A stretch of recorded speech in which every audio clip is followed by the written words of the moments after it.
It's my feel-good breakfast show. Welcome back. It is your Feel Good Breakfast Show. It's Expresso on S3. And before we get into all the wedding talk and the sports and the fitness for today, we thought we would catch you up on some news of while you were sleeping. Just some interesting tidbits for today. Yeah, and there's so much that has been happening while you were sleeping. Zoe and I had found the first two ones that really stood out for us and something we really want to mention to you. Now, listen to this. In China, something crazy is happening. Now, China's proposing new measures to curb the amount of time that kids and teens can spend on their phones. Now, this is as the country takes aim at the internet. Now, under the draft rules, no one under 18 will be able to access their screens between 10 p.m. and 6 a.m. while using this mode.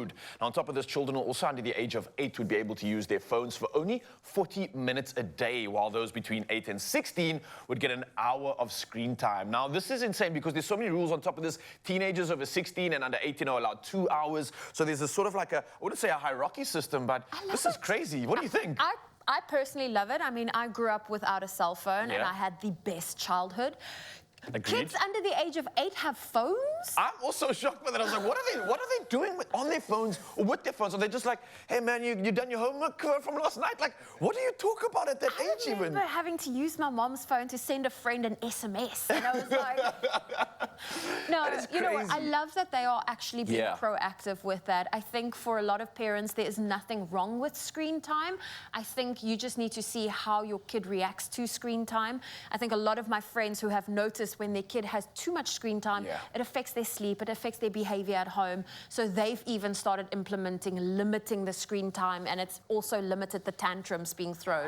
In the small, and this is now for the young ones, people with toddlers, because it's very easy to give them screen time. I understand mom and dad wants that peace of mind, but also have a look at the impact it has on the little ones. And I love the fact that the research that has gone into this has resulted in something that is actionable. And I love the fact that China's taking note of this and actually doing something about it. And maybe other countries can follow suit, because clearly there's a good and bad and there's a right time for tech, and they've obviously identified this. So kudos to that. I'm actually here for this. Well done. And maybe we can see some more of this happening in our country too, perhaps. Well, listen, we're going to keep handing out these kudos stamps because Sir David Attenborough, we have just learned that he is set to return to BBC screens to present the third season of The Planet Earth at the age of 97. Wow. That is 17 years after filming the first series, and this season is set to be released in the next few months.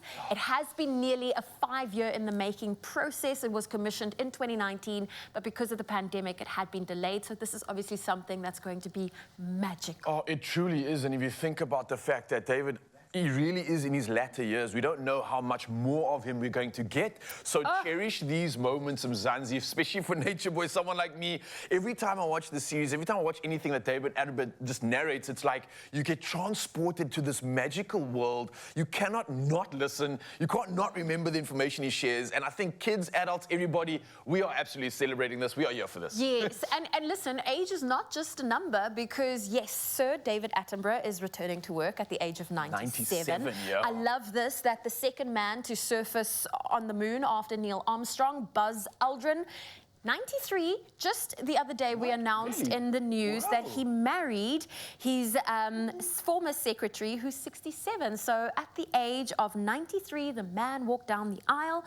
We also have Clint Eastwood, who is a strong 91, as well as fellow actors Robert De Niro and Al Pacino, all well in their 80s, becoming fathers recently.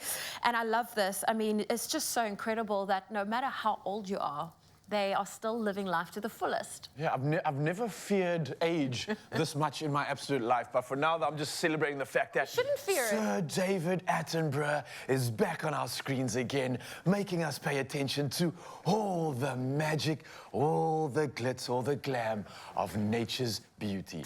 I'm absolutely here for it. David Attenborough, thank you for not giving up on us. Thank you for never retiring and for always working with us. I think the entire world appreciates that. And for you, I say absolutely thank you. And I hope you enjoyed the news while you were sleeping, and any other news that you might have missed out on. Don't worry, Zoe and I will always have you covered, and the rest of the team. But for now, though, so that was quite a good job, right? Well, I think we did good, yeah. What do you guys think? Let us know on social. For now, though, let's carry on with the magic.